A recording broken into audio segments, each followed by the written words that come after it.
Have you ever noticed how one small decision, one tiny, almost forgettable moment, ends up changing everything? You miss a bus and meet someone who alters the direction of your life.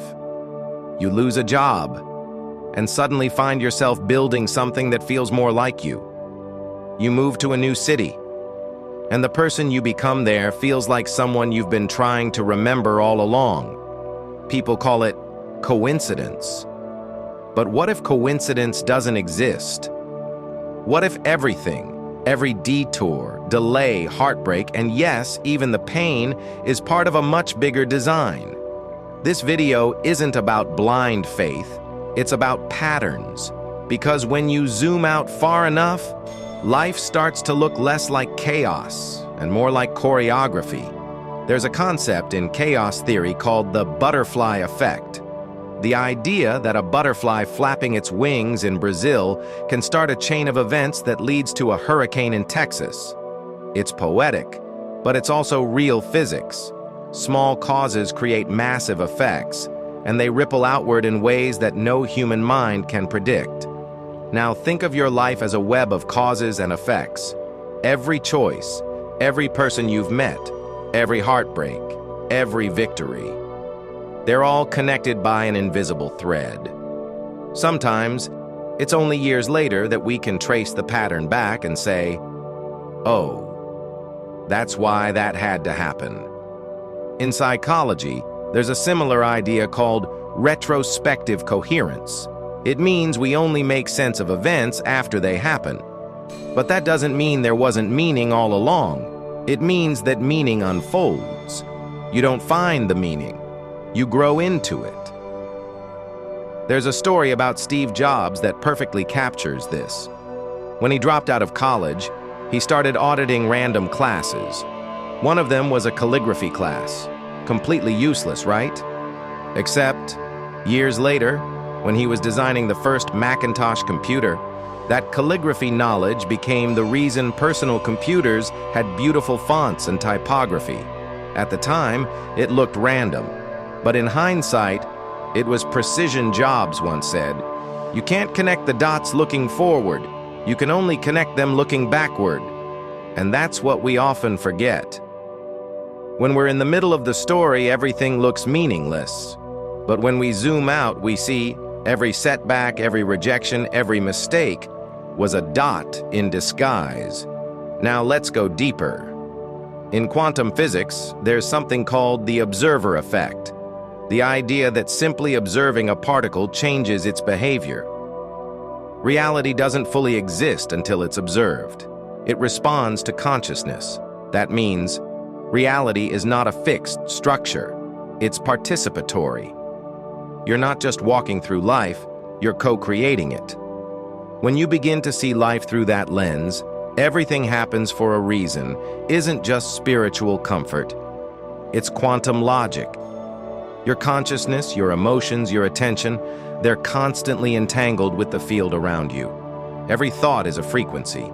Every emotion is data, and the universe is constantly rearranging itself to match that data. That's why when you start healing, your relationships change. When you change how you think about money, opportunities appear. When you stop chasing, what's meant for you finds you. You didn't manifest it, you aligned with it. Carl Jung, the Swiss psychologist, called this synchronicity, meaningful coincidences that have no causal connection, but feel connected. Like thinking of someone right before they text you, or hearing a song lyric that answers a question you were just asking in your head, or seeing a pattern, the same number, the same symbol, again and again, until it's too loud to ignore. Most people brush it off as chance, but neuroscience says otherwise. Your brain has something called the reticular activating system, or RAS. It's the filter that decides what information you notice and what you ignore. When you start focusing on a certain idea, like "I want to heal" or "I want abundance," your RAS begins to scan for evidence that matches that belief. You literally start tuning into a different version of reality. So when signs start showing up, they're not random. They're your subconscious mind and the quantum field communicating through patterns. Synchronicities are like breadcrumbs, reminders that you're in alignment with something higher. Of course, it's easy to believe everything happens for a reason when things are going well. But what about when things don't? When you lose someone you love? When a dream collapses? When you do everything right and still get pain in return?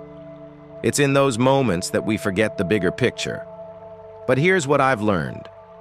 Sometimes, the universe answers your prayers by first removing everything that isn't aligned with what you asked for. You say you want growth, and suddenly you lose the job that was keeping you small.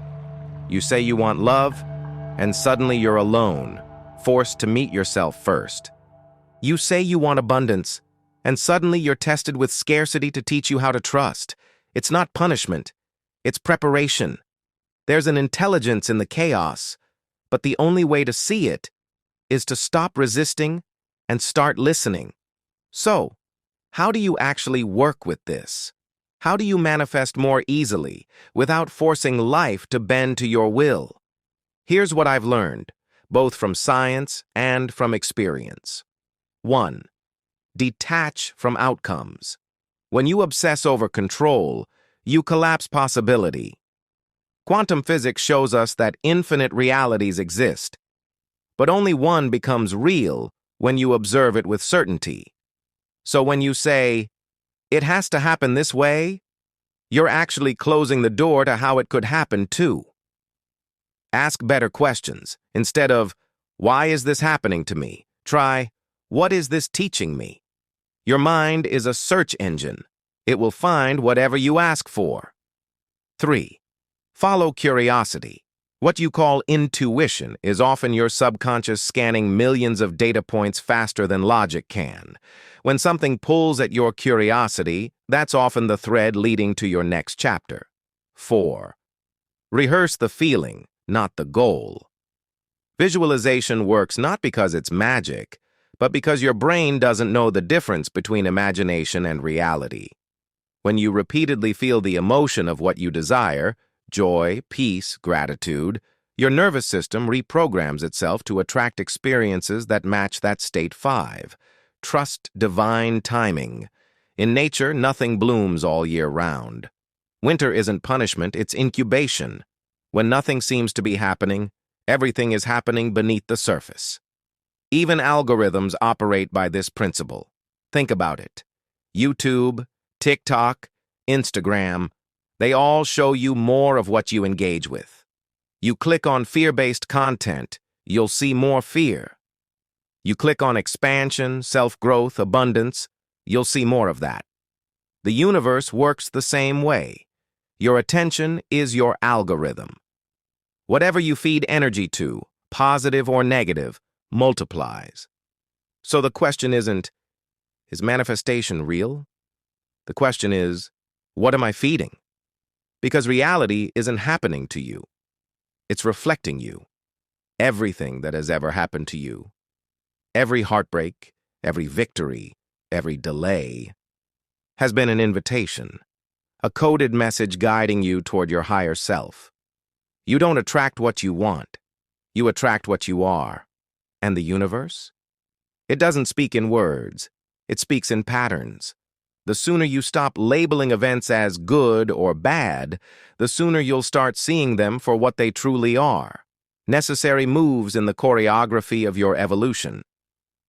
Maybe everything happens for a reason, not because there's a puppeteer in the sky, but because you are both the puppet and the puppeteer. You are the dreamer and the dream, the observer and the observed. Life isn't random, it's responsive. So the next time something doesn't go your way, don't ask, "Why is this happening to me?" Ask, "What part of me called this in?" Because nothing, absolutely nothing, is a coincidence.